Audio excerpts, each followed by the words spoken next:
Hi friends, welcome to miss cook 135 channel. இன்றைக்கி நம்ம பார்க்க போகிறது கேரட் அல்வா. பசங்களுக்கு ரொம்பவே பிடிக்கும். கேரட் சாப்பிடாதவங்க கூட விரும்பி சாப்பிடுவாங்க. இந்த மாதிரி செஞ்சு கொடுங்க, மிச்சம் வைக்காமல் சாப்பிடுவாங்க. இது 5 மினிட்ஸில் செய்யக்கூடிய ஒரு டிஷ் தான்.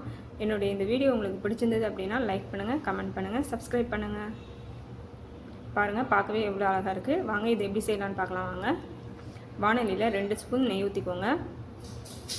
முந்திரி திராட்சை போட்டுக்கோங்க.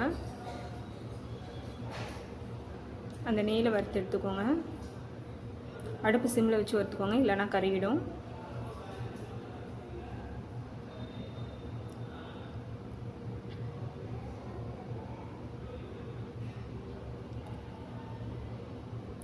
இது பசங்களுக்கு ரொம்பவே பிடிச்ச ஒரு டிஷ்ஷு.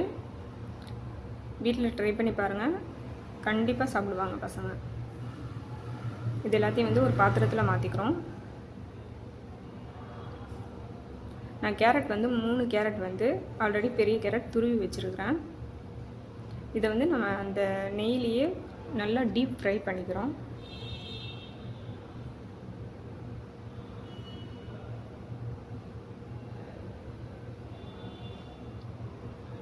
நெய்லேயே ஃப்ரை பண்ணிக்கிறோம்.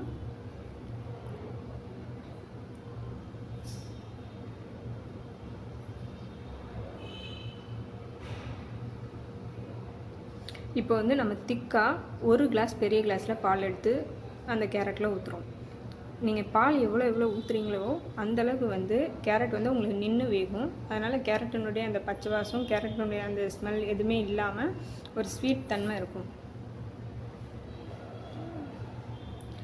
தண்ணி சுத்தமாகவே சேர்க்காதீங்க, பால்லேயே அந்த கேரட் வேகணும்.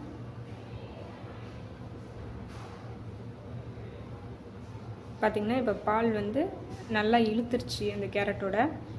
இப்போ இது கூடவே நம்ம சுகர் சேர்க்க போகிறோம். சுகர் எவ்வளோன்னா, நான் இந்த ஒரு கிளாஸில் 3/4 கிளாஸ் எடுத்துருக்கிறேன். சின்ன கிளாஸில் 3/4 கிளாஸ் எடுத்துருக்கிறேன் சுகரு.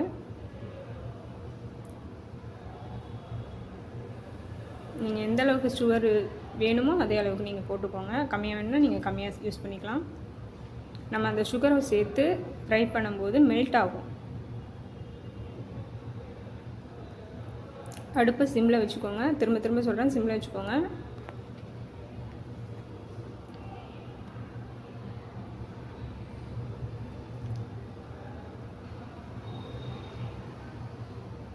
பார்த்திங்கன்னா மெல்ட் ஆயிடுச்சு நல்லா.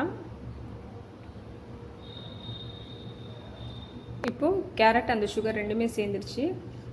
இப்போ நம்ம ஆல்ரெடி ஏலக்காய் நான் இடித்து வச்சுருக்கிறேன். வாசத்துக்காக அந்த 3 ஏலக்காய் மட்டும் போடுறேன். நம்ம ஆல்ரெடி முந்திரி திராட்சை ரெண்டுமே நெய்யில் வறுத்து வச்சுருக்கோம் இல்லையா, அதுவும் இது கூடவே ஆட் பண்ணுறேன்.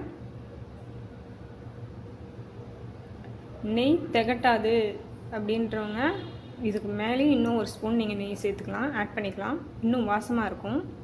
நாங்கள் ஆட் பண்ணலை. அவ்வளோதாங்க. வேறு ஒரு பாத்திரத்தில் எடுத்து சர்வ் பண்ணலாம். பாருங்கள், பார்க்கவே எவ்வளோ அழகாக இருக்குது. கேரட் அல்வா பசங்க விரும்பி சாப்பிடுவாங்க. என்னுடைய இந்த வீடியோ பிடிச்சிருந்தால் லைக் பண்ணுங்கள், கமெண்ட் பண்ணுங்கள், சப்ஸ்கிரைப் பண்ணுங்கள். தேங்க்யூ.